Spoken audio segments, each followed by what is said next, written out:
ಸಾರ್ವಜನಿಕ ಭಗವತ್ ಭಕ್ತರು ಪಡ್ಕೊಳ್ಬೇಕಾಗಿ ಈ ಮೂಲಕ ತಮ್ಮಲ್ಲಿ ವಿನಂತಿಯನ್ನ ಮಾಡ್ತಾ ಇದ್ದೇವೆ.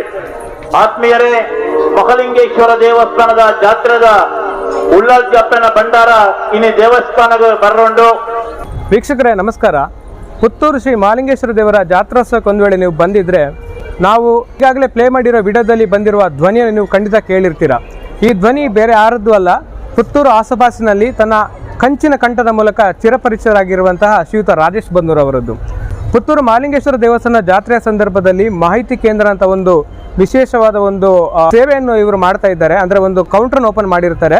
ಈ ಕೌಂಟರ್ನ ಮೂಲಕ ಭಕ್ತಾದಿಗಳಿಗೆ ಜಾತ್ರೆಯ ಸೂಚನೆಗಳು, ಅಂದರೆ ಜಾತ್ರೆಗೆ ಬಂದಾಗ ಪಾರ್ಕಿಂಗ್ ಎಲ್ಲಿ ಮಾಡಬೇಕು, ಆಮೇಲೆ ಜಾತ್ರೆಯಲ್ಲಿ ನೀವು ಅನುಸರಿಸಬೇಕಾದ ಸೂಚನೆಗಳೇನು, ಇದೆಲ್ಲವನ್ನು ಭಕ್ತಾದಿಗಳಿಗೆ ಮೈಕಿನ ಮೂಲಕ ತನ್ನ ತಂಡದವರೊಂದಿಗೆ ರಾಜೇಶ್ ಬನ್ನೂರ್ ಅವರು ಹಲವಾರು ವರ್ಷಗಳಿಂದ ಕೊಡ್ತಾ ಬಂದಿದ್ದಾರೆ.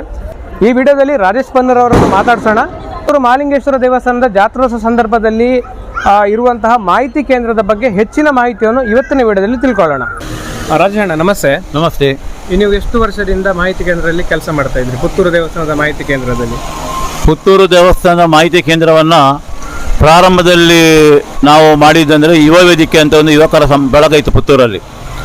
ಈ ಪುತ್ತೂರು ಜಾತ್ರೆಯ ಸಂದರ್ಭದಲ್ಲಿ ಜನ ಒಬ್ಬರಿದ್ದೊಬ್ಬರು ತಪ್ಪಿಸಿಕೊಳ್ಳುವಂಥದ್ದು, ಜನರಿಗೆ ಯಾವುದೇ ಮಾಹಿತಿಗಳಿರುವ ಸಂದರ್ಭವನ್ನು ಮನದಟ್ಟು ಮಾಡಿಕೊಂಡು ನಾವು ನಮ್ಮ ಯುವಕ ಮಂಡಲದ ವತಿಯಿಂದ ಯುವ ವೇದಿಕೆ ಎಂಬ ಬ್ಯಾನರ್ನಲ್ಲಿ ಮಾಹಿತಿ ಕೇಂದ್ರ ಎಂಬ ಸಂಸ್ಥೆಯನ್ನು ದೇವಸ್ಥಾನದ ಈ ಸ್ಥಳದಲ್ಲಿ ಪ್ರಾರಂಭ ಮಾಡಿದೆವು. ಆ ಟೈಮಲ್ಲಿ ನಮಗೆ ಜನರದ್ದು ಒಳ್ಳೆಯ ರೆಸ್ಪಾನ್ಸ್ ಇತ್ತು. ಯಾಕಂತ ಕೇಳಿದರೆ ಜನರಿಗೆ ದೇವಸ್ಥಾನದಲ್ಲಿ ಆಗುವಂಥ ಕಾರ್ಯಕ್ರಮಗಳಿರ್ಬೋದು, ಅಥವಾ ಬೇರೆ ಬೇರೆ ಪೂಜಾ ವಿಧಿವಿಧಾನಗಳಿರ್ಬೋದು, ಅಥವಾ ಯಾರು ತಪ್ಪಿಸಿಕೊಂಡವರು ಇರ್ಬೋದು, ಇವರಿಗೆಲ್ಲರಿಗೂ ಕೂಡ ಆ ಮಾಹಿತಿ ಕೇಂದ್ರದಿಂದ ಒಳ್ಳೆಯ ಉಪಕಾರ ಆಗ್ತಾಯಿತ್ತು. ಕಾಲಕ್ರಮೇಣ ಯುವಕ ಮಂಡಲಗಳ ವಿಷಯ ನಿಮಗೆ ಗೊತ್ತಿದೆ. ಪ್ರಾರಂಭದಲ್ಲಿ ಒಳ್ಳೆಯ ಉತ್ಸಾಹದಲ್ಲಿರ್ತಾರೆ, ಮತ್ತು ಅದು ಸ್ವಲ್ಪ ಕ್ಷೀಣಿಸ್ತಾ ಬಂದಾಗೆ ಅದನ್ನು ದೇವಸ್ಥಾನ ಆಡಳಿತ ಮಂಡಳಿ ನಮ್ಮ ಲೆಕ್ಕದಲ್ಲಿ ಮಾಡಿ ಅಂತೇಳಿ ನಮಗೆ ಹೇಳಿದರು. ಆನಂತರ ಅದು ಎಲ್ಲ ಖರ್ಚು ವೆಚ್ಚಗಳನ್ನು ದೇವಸ್ಥಾನ ಮುಖಾಂತರ ಮಾಡಿಕೊಂಡು ನಾವು ಯುವ ವೇದಿಕೆಯನ್ನು ಪ್ರಾರಂಭ ಮಾಡಿದೆವು. ಯುವ ವೇದಿಕೆ ಪ್ರಾರಂಭ ಮಾಡಿದ್ರಿಂದ ಏನಾಗಿದೆ ಅಂತ ಕೇಳಿದರೆ, ಎಷ್ಟೋ ಜನಕ್ಕೆ, ಲಕ್ಷಾಂತರ ಜನಕ್ಕೆ ಇದರ ಉಪಯೋಗ ಆಗಿದೆ. ಯಾಕಂತ ಕೇಳಿದರೆ, ಒಂದು ಸಣ್ಣ ಹಿರಿಯರು ತಪ್ಪಿಸಿಕೊಂಡದಾಗಿರ್ಬೋದು, ಅಥವಾ ಅವರ ಯಾವುದಾದ್ರು ವಸ್ತುಗಳು ಕಾಣೆಯಾಗಿದ್ದಾಗಿರ್ಬೋದು, ಅಥವಾ ಮಕ್ಕಳು ತಪ್ಪಿಸಿಕೊಂಡದಿರ್ಬೋದು, ಇವರೆಲ್ಲರನ್ನ ನಾವು ಈ ಮೈಕಿನಲ್ಲಿ ಇಂಥ ಕಡೆಯಲ್ಲಿ ಇದ್ದಾರೆ, ಈ ಕಡೆಗೆ ಬನ್ನಿ, ಅಥವಾ ಇಂಥ ನಿಮ್ಮ ಕಳೆದೋದ ವಸ್ತು ಸಿಕ್ಕಿದೆ ಅಂತ ಕೇಳಿದರೆ ಅವರಿಗೆ ಒಂದು ರೀತಿಯ ದೇವರೇ ತಂದು ಕೊಟ್ಟಂಥ ಖುಷಿ ಆಗ್ತಾಯಿತ್ತು. ಆ ನಿಟ್ಟಿನಲ್ಲಿ ಇದನ್ನು ನಾನು ಪ್ರಾರಂಭದಲ್ಲೇ ಇದರಲ್ಲಿ ಇದ್ದೆ. ಇವತ್ತಿಗೆ ಈ ವರ್ಷ ಸೇರಿ 39 ವರ್ಷಗಳಿಂದ ಈ ಒಂದು ಮಾಹಿತಿ ಕೇಂದ್ರದ ಜವಾಬ್ದಾರಿ ವಹಿಸಿಕೊಳ್ಳೋದು ಮಾಡ್ತಾರೆ. ನಮ್ಮ ಜೊತೆಗೆ ಈಗ ಹರಣಿ ಪುತ್ರಡ್ ಅಂತ, ಇವತ್ತು ನೆಹರು ಮೆಮೋರಿಯಲ್ ಕಾಲೇಜಿನ ಪ್ರಿನ್ಸಿಪಾಲ್ರು, ಹಾಗೆ ಪುಷ್ಪಕ್ ಗಿರೀಶ್ ಅಂತ, ಹಾಗೆ 2-3 ಜನ ಸೇರಿಕೊಂಡು ಭಾಳ ಒಳ್ಳೆಯ ರೀತಿಯಲ್ಲಿ ಮಾಡ್ತೇವೆ. ಮತ್ತು ಆತ್ಮವಿಶ್ವಾಸ ನಮಗುಂಟು. ಅದರಲ್ಲಿ ಜನರಿಂದ ಎಷ್ಟು ಪ್ರಯೋಜನ ಆಗಿದೆ ಗೊತ್ತಿಲ್ಲ. ಆದರೂ ಕೆಲವೊಂದು ಸಲ ಇದರಿಂದಾಗಿ ನಾವು ನಿಷ್ಠೂರ ಕೂಡ ಆಗಬೇಕಾಗ್ತದೆ. ಕೆಲವು ವಿಷಯಗಳನ್ನು ನಾವು ಸ್ವಲ್ಪ ಸೀರಿಯಸ್ ಆಗಿ ಹೇಳಿದ ಕೂಡಲೇ ಅವರಿಗೆ ಯಾಕೆ ಇವರಿಗೆ ಭಾವನೆಗಳು ಕೂಡ ಜನ ಹೇಳಿದ್ದನ್ನು ನಾವು ಕೇಳಿದೆವು. ಆದರೆ ನಮಗೆ ಒಟ್ಟು ಇರುವಂಥದ್ದು ಕೇಳಿದರೆ ಜಾತ್ರೆ ಚೆನ್ನಾಗಿರಬೇಕು, ಮತ್ತು ಸುಸೂತ್ರ ನಡಿಬೇಕು, ಮತ್ತು ಬಂದಂಥ ಜನ ನನ್ನಾಗೆ ಇನ್ನೊಬ್ಬನಿಗೂ ಕೂಡ ದೇವರ ದರ್ಶನವನ್ನು ಮಾಡಲಿಕ್ಕೆ ಅವಕಾಶವನ್ನು ಕಲ್ಪಿಸಿಕೊಡಬೇಕು ಅಂತ ಒಂದೇ ಒಂದು ಉದ್ದೇಶ.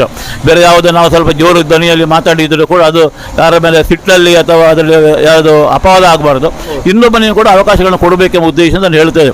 ಆ ನಿಟ್ಟಿನಲ್ಲಿ ಈ ವೇದಿಕೆ, ಈ ಒಂದು ಮಾಹಿತಿ ಕೇಂದ್ರ ಬಹಳ ಒಳ್ಳೆಯ ರೀತಿಯಲ್ಲಿ ಕಾರ್ಯನಿರ್ವಹಿಸ್ತಾ ಇದೆ. ದೇವಸ್ಥಾನದವರದ್ದು ಮತ್ತು ಸಾರ್ವಜನಿಕರದ್ದು ಸಂಪೂರ್ಣ ನಮಗೆ ಸಹಕಾರಗಳು ಕೂಡ ಇದೆ. ಕೆಲವೊಂದು ಸಲ ಏನಾಗ್ತದೆ ಕೇಳಿದರೆ, ಈ ಮಾಹಿತಿ ಕೇಂದ್ರ ದುರುಪಯೋಗಿಸಿಕೊಳ್ಳುವಂಥ ಯುವಕರು ಅಥವಾ ಯುವತಿಯರು ಕೂಡ ಇದ್ದಾರೆ.